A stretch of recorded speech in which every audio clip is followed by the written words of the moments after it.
আসসালামু আলাইকুম। খুব সহজভাবে আজ আপনাদের জন্য ডিমের কোরমা তৈরি করে দেখাবো। এজন্য একটি প্যানে প্রথমে পর্যাপ্ত পরিমাণ তেল দিয়ে দিব। তেল গরম হয়ে এলে এর মধ্যে দিয়ে দিব কিছুটা কুচানো পেঁয়াজ। আমি এই রান্নাটি আজ আপনাদের সাথে খুব সহজভাবে শেয়ার করছি। পেঁয়াজ ভাজার সময় এর সাথে কিছুটা ঘি অ্যাড করে দিব। ঘি অ্যাড করলে এর মধ্যে শাহি একটা ফ্লেভার আসে। এবার পেঁয়াজগুলোকে অল্প আঁচে নেড়ে চেড়ে ভালোভাবে বেরেস্তা করে নিব। এই বেরেস্তা করার জন্য পেঁয়াজগুলোকে কালচে করে ভাজবো না, কিছুটা লালচে করে পেঁয়াজ বেরেস্তা করে নিব। যখন বেরেস্তা ভাজা হয়ে যাবে তখন এর মধ্যে কিছু মশলা অ্যাড করব। আমি প্রথমে এই মশলাগুলোকে বেটে নিয়েছি।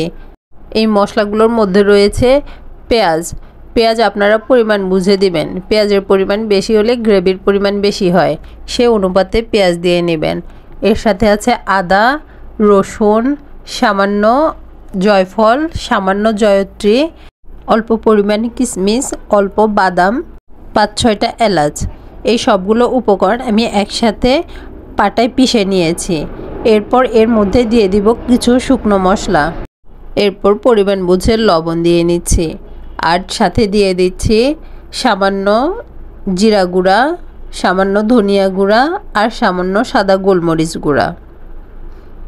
এবার সবগুলো উপকরণ ভালোভাবে মিশিয়ে নিয়ে এর মধ্যে দিয়ে দিব তেজপাতা, দারচিনি আর লবঙ্গ। এবার সামান্য পানি দিয়ে মশলাগুলোকে ভালোভাবে কষিয়ে নিব। আমি এই মশলাগুলোকে 5 থেকে 6 মিনিটের মতো খুব ভালোভাবে কষিয়ে নিয়েছি। প্রয়োজনে আরও পানি ব্যবহার করেছি 2 বার। এই রান্নায় মশলাগুলোকে খুব ভালোভাবে কষাতে হবে। সময় নিয়ে অল্প আঁচে ভালোভাবে কষিয়ে নিলে এই রান্নাটি খেতে বেশি মজা হয়। এজন্য বারবার পানি দিয়ে মশলাগুলোকে কষিয়ে নিতে হবে এবং দেখতে হবে মশলার কাঁচা গন্ধ দূর হয়েছে কিনা, এবং গ্রেভিটা খুব থিক হয়ে যায় কষানো ভালোভাবে হলে। আমি মশলাগুলোকে খুব ভালোভাবে কষিয়ে নেওয়ার পর এর মধ্যে সেদ্ধ ডিমগুলোকে দিয়ে দিয়েছি। দিয়ে কিছুক্ষণ নাড়াচাড়া করে আরেকটু কষিয়ে নেব।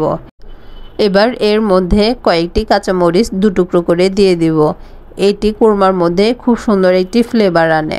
আপনারা চাইলে নামানোর আগেও দিতে পারেন, তবে আমি আগে দিয়েছি, এর কারণে টেস্টে কিছুটা ব্যালেন্স হবে। এবার এর ঝোল হিসেবে পানি ব্যবহার না করে এর মধ্যে দিয়ে দিয়েছে আগে থেকে জাল করে রাখা তরল দুধ দেওয়ার পর এটি ভালোভাবে নাড়াচাড়া করে দমে দিয়ে দেব। ঢাকনা দিয়ে দমে দেব। আর নামানোর কিছুক্ষণ আগে এর মধ্যে দিয়ে দিব কিছুটা চিনি। কোরমায় কতটুকু মিষ্টি আপনারা পছন্দ করেন সে অনুযায়ী চিনি ব্যবহার করবেন।